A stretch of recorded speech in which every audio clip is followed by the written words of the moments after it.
AX making an acute angle with line AB, with line AB, with line AB। तो draw करते हैं। तो कुछ ऐसे ये जो AB है इसके साथ हम यहाँ पे ऐसे कुछ एक्यूट एंगल पे लाइन ड्रॉ करने वाले हैं, कुछ ऐसे। ठीक है, तो late us name it X। Clear. अब हमें क्या करना है नेक्स्ट स्टेप में? नेक्स्ट स्टेप में हम लिखेंगे third point, locate 3 points A1 A2 A3 such that A1 A1 equal to A1 A2 equal to A2 A3। ठीक है, तो हमें क्या करना है, अपनी कंपास को ओपन करो। रैंडम ओपन कर लिया।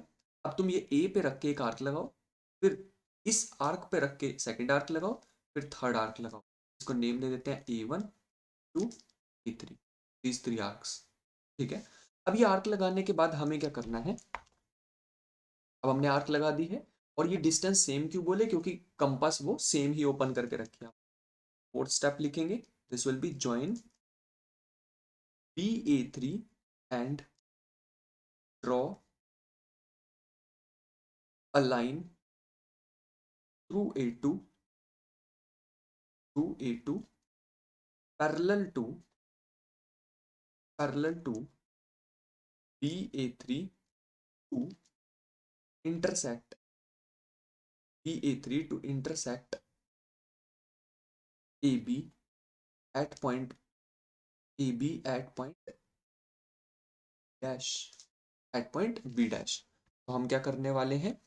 यहाँ पे सबसे पहला काम हमारा रहेगा ज्वाइन BA3। B को A3 से ज्वाइन कर दो, कुछ ऐसे। मैं दोबारा बना लेता हूँ अच्छे से। कुछ ऐसे ज्वाइन कर लिया हमने। उसके बाद हमें क्या करना है? Draw a line through A2 parallel to BA3। अब पैरेलल लाइन कैसे बनानी है वो हमारा, यहाँ पे ना एक आर्क है हमारे पास, आर्क ध्यान रखें। तो ये हमें लाइन बनानी है, ये A2 से पैरेलल जा रही हो। पैरेलल लाइन कैसे बनाएंगे? पैरेलल बनाना काफी इजी है। A3 पे अपनी कंपास रखो, ओपन करो और एक आर्क लगा दो। अभी सेम ओपन रहने दो। A2 पे रखो, एक आर्क लगा दो। लगा दिया। उसके बाद क्या करना है? अब जो मेरे ग्रीन कलर है उसको फॉलो करना है। कंपास अपनी यहाँ पे रखनी है और यहाँ तक उसको ओपन कर लेना। ठीक है, मतलब जैसे यहाँ पे रख के अपनी ओपन कर ली कंपास, थोड़ा सा आर्क लगा के देख लो सही आ रही। हाँ, फिर आ जाओ इधर, यहाँ पे रखा और एक इतनी ही, जितनी ये है उतनी ही एक आर्क ड्रॉ कर दो। कर लिया आर्क, और इसको मिला दो कुछ ऐसे। अब तुम्हें लग रहा होगा कि ये दोनों तो पैरेलल है, तो इसका नाम दे दो B डैश, जैसा कि हमने यहाँ पे लिखा है। Intersect AB at B dash, तो हमने यहाँ लिखा है ये B डैश पे इंटरसेक्ट कर। अब नेक्स्ट स्टेप हमारा क्या होगा? नेक्स्ट स्टेप हमारा हो गया, जो BC है ना, BC, इसके भी एक पैरेलल लाइन बना देंगे। तो BC के एक पैरेलल लाइन बनाएंगे, जैसे अभी ये बनाई ना सेम, BC के भी एक पैरेलल लाइन बनाएंगे B डैश C डैश, और ये जो A B dash C dash triangle मिलेगा, that is the required triangle. बस खत्म। तो अब हम लास्ट स्टेप अपना करते हैं।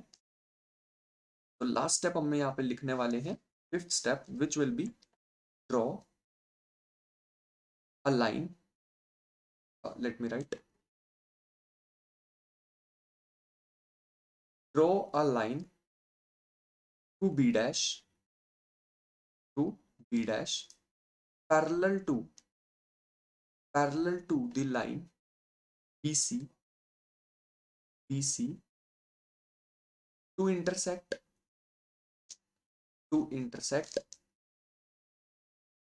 हाँ AC at C dash। मैं यहाँ पे पॉइंट को कंप्लीट करना चाहता था एक ही स्लाइड पे, ताकि कोई कंफ्यूजन ना रहे। ठीक है, इसलिए हम इसको यहीं पे लिख रहे हैं फिफ्थ पॉइंट को। अब आते हैं वापस। तो अब हमने क्या लिखा है इस पॉइंट पे? हमें बी डैश से भी एक पैरेलल लाइन बनानी है। किसके पैरेलल? BC के पैरेलल। तो इसको ध्यान से थोड़ा साइड में लिख लेते हैं, इसको यहाँ लिख लेते हैं B डैश। अब ठीक है, अब हमारा स्टेप क्या होगा? B पे अपनी कंपास रखो, एक आर्क ड्रॉ कर लो कुछ ऐसे। ठीक है, एक आर्क ड्रॉ कर ली। ऐसे ही ये बी डैश पे रखो, सेम आर्क ड्रॉ कर लो कुछ ऐसे। मैं आर्क सही से ड्रॉ कर देता हूँ, इन आर्क्स को थोड़ा सही से ड्रॉ कर लेते हैं कुछ ऐसे, और यहाँ पे भी रख के कुछ ऐसे। ठीक है, ये आर्क ड्रॉ कर लिया हमने। अब फिर से क्या करेंगे, ग्रीन कलर को मेरे फॉलो करेंगे। अब ये जो ग्रीन कलर है यहाँ से मेजर करो, यहाँ पे अपनी कंपास रखो, यहाँ तक अपनी मेजर कर लो पेंसिल से। ऐसे ही यहाँ पे अपनी कंपास रखो, यहाँ से कुछ ऐसे मेजर कर लो। थोड़ा सा ऊपर मेरे से बन गया है, उसको थोड़ा सा नीचे में बना ले, थोड़ा सा नीचे। जितनी ये है ना, यहाँ पॉइंट से ये बी बी पॉइंट के राइट साइड पे, बी डैश के राइट साइड पे देखो, यहाँ से लेके यहाँ तक जितना है उतना ही यहाँ बनाना है तुम्हें। ठीक है, अब इसके पैरेलल अब यहाँ से एक लाइन ड्रॉ कर दो कुछ ऐसे। It should be a straight line ना। ये हमारे पास पॉइंट आ गया, और इस पॉइंट को नेम दे देते हैं C dash. Let us name it C dash. यहाँ लिखेंगे here, here triangle A B dash C dash is the required triangle, is the required triangle. अब तुम कहोगे कि इसमें सीधी सीधी लाइंस तो हमें दिख ही नहीं रही हैं, एक अच्छा सा डायग्राम भी दिख जाता जो कि बिल्कुल एक्यूरेट बना होता स्ट्रेट लाइन से, तो मजा आ जाता फिर। ये हमारे पास आ गया एक बढ़िया सा डायग्राम जो कि हमने ड्रॉ करके रखा है। ये एग्जैक्ट वही कॉपी है जो अभी अभी तुम्हें दिखाया। ठीक है, I hope you understood the question well. Thank you and the best of luck.